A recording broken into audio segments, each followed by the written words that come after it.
Welcome to The Guide at Fish North Georgia. Brought to you by these fine sponsors. Spro, working with America's best anglers to design the world's finest fishing tackle. Nichols Lures, handcrafted to perfection. Georgia Blade, makers of premium fishing lures for over 3 decades and home to the Georgia Jig. Crypto Bass, tournament grade, Georgia made.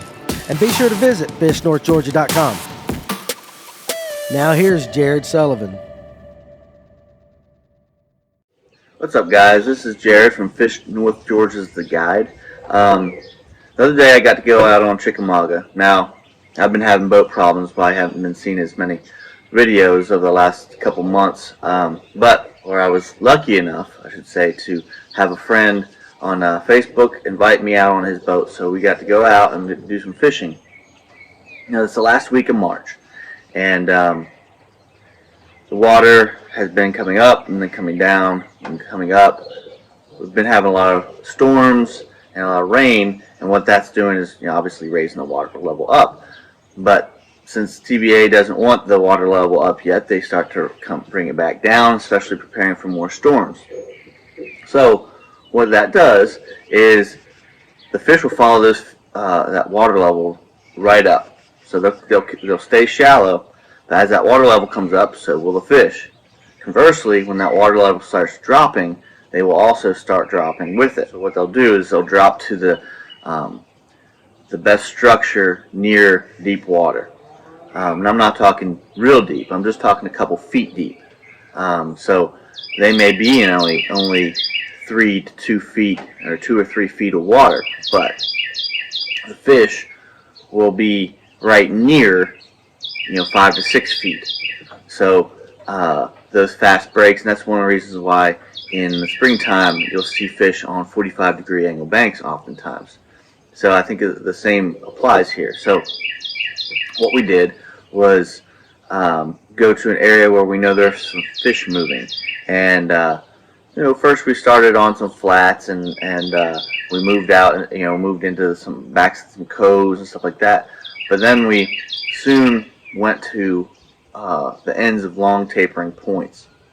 And what these fish did was they followed that contour line out to these points, and that's where they stayed. Now, they weren't super aggressive, but here lately they have been fishing, here lately the fish have been eating these lipless crankbaits pretty well.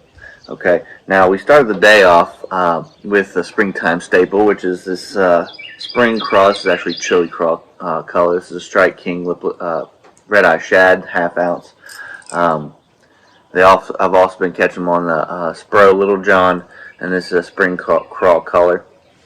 Now, something with rattles and that bright color seems to be doing the trick here lately. So this is where we started. Now, my friend Mike, he caught one early on with a spring craw Bill Lewis. It's okay if you don't mind. Here we are, folks. Got a decent fish with old Jared Scott here. I appreciate him bringing me out today. More like you bringing me out. So that gave us a clue to the lipless and what I thought was a color. Soon thereafter, I hooked into a really good one. However, I foul hooked it. There you go, 22.5 inches long, 15-inch girth. Nice fish. Look how fat this thing is. I'm sure she's tired. Let's get a release. Alright,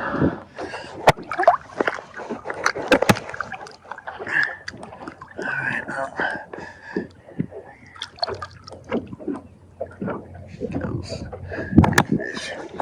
Good fish. Alright. Prefer not to foul hook it, but I'll take it. I foul hooked him in the back. It took me forever to get in because it was a good fish. But so when I foul hook a fish, usually I'm asking myself, okay, what is it about this lure that they liked, and what is it that they may not have liked? So soon thereafter, I changed color just to see, and I changed to one of my favorite lipless crankbaits is the Sébile Flatt Shad. Okay, this is a 77, and this is a It's like a suspended type. However, it doesn't suspend. It just has a little bit slower sink to it. So it is obviously a white and silver color.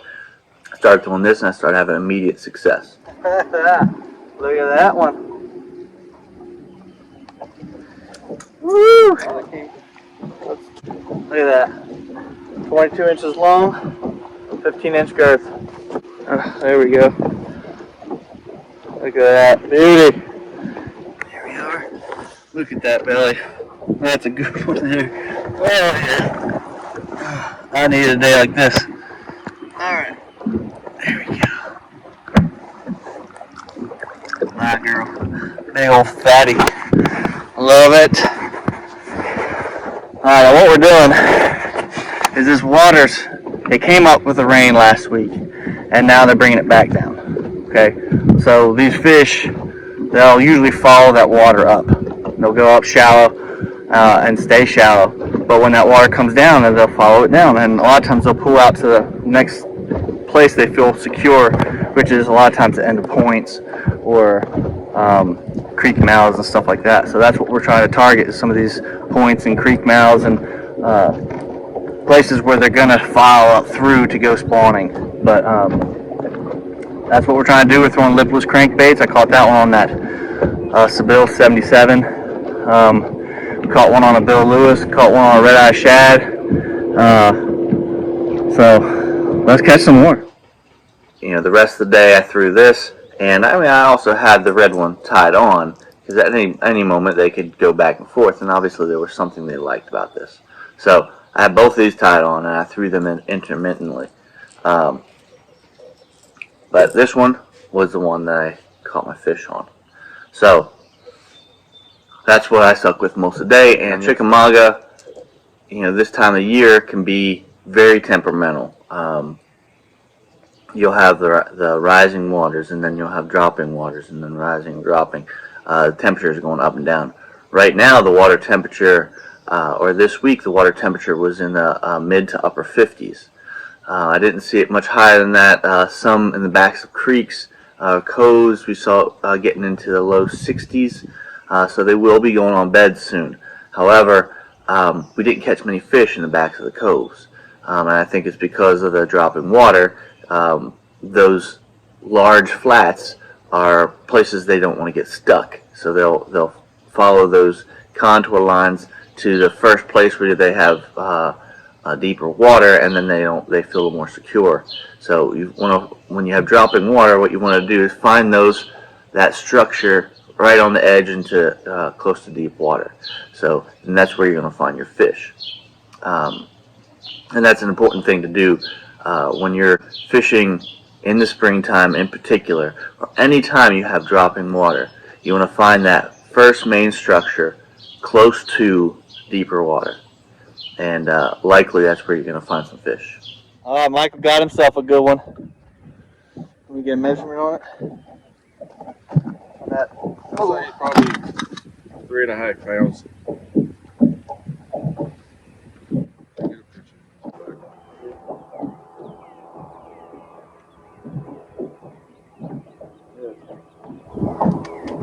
Two good ones on the boat. Yep, got 2 good ones in the boat. I'm gonna release this one now. 19? Yeah, 18, just over 18 inches. There we go. Just over 18.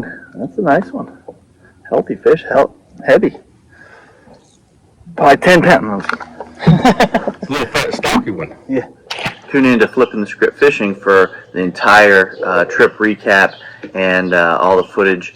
And until next time, guys, tight lines. Thanks for watching the guide here at Fish North Georgia. Our mission is to build a community of anglers to give you the best and latest information to make your day on the water more successful. Make sure you subscribe to our channel, click the bell so you'll be notified of any future content. Make sure you check us out at fishnorthgeorgia.com, where we carry a large variety of bait manufacturers from here in the North Georgia area. So we appreciate you being part of our community, and we'll see you soon.